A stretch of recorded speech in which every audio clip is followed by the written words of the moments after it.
संजय लीला भंसाली की चर्चित फिल्म गंगूबाई काठियावाड़ी एक बार फिर सुर्खियों में है।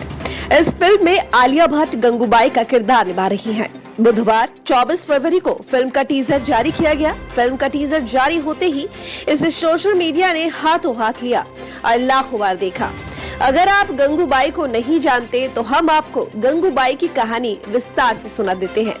वैसे बीबीसी न्यूज ने 18 जनवरी 2020 को गंगूबाई पर एक लेख प्रकाशित किया था। ये फिल्म उस गंगूबाई की जिंदगी से प्रेरित है जो 1960 के दशक में मुंबई के कमाठीपुरा में वैशाल्य चलाती थी। Film mafia queens of Mumbai नाम की किताब पर आधारित है, जिसे एस हुसैन जैदी और जीन बोर्गेस ने लिखा है।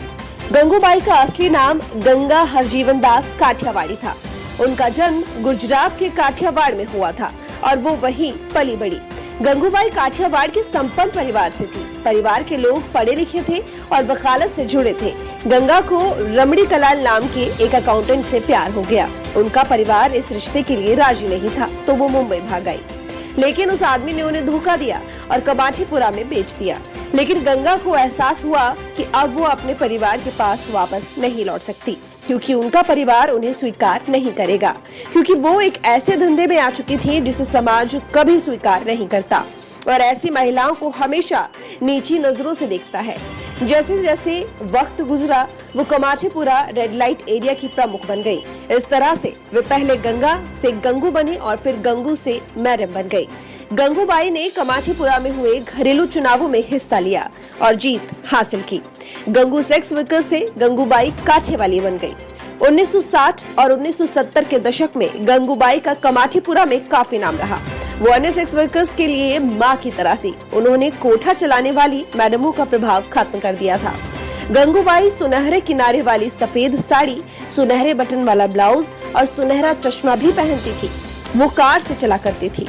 उन्हें सोने से बनी चीजें पहनने का बहुत शौक था। बचपन में उनका सपना अभिनेत्री बनने का था।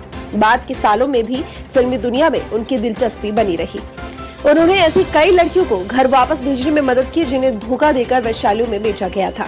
वो इस काम से जुड़ी महिलाओं की सुरक्षा के लिए काफी सजग थी।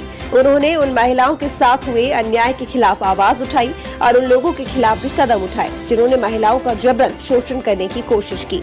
यही नहीं, गंगूबाई ने सेक्स वर्करों के लिए सरकार से शहरों में जगह उपलब्ध कराने की भी मांग की थी। उनका ये नजरिया था कि शहरों में सेक्स वर्कर के लिए जगह उपलब्ध कराई जानी चाहिए। मुंबई के आजाद मैदान में महिला सशक्तिकरण और महिला अधिकारों के लिए आयोजित रैली में उनका भाषण काफी चर्चा में रहा था। गंगूबाई की मौत के बाद कई वैशालियों में उनकी तस्वीरें लगाई गई और उनकी मूर्तियां भी बनाई गई। गंगूबाई का अंडरवर्ल्ड में भी नाम रहा है और उसकी वजह रहे हैं मशहूर अंडरवर्ल्ड डॉन करीम लाला। गंगूबाई के ऊपर लिखी किताब में इसका जिक्र है। कहानी के मुताबिक कमाठीपुरा में हुई एक घटना के बाद गंगूबाई का दबदबा और बढ़ गया था। एक पठान ने वैशाली में गंगूबाई से बदसलूकी की। उसने उनके साथ जबरदस्ती करने की कोशिश की, उन्हें चोट पहुंचाई और पैसे नहीं दिए। ये लगातार होता रहा।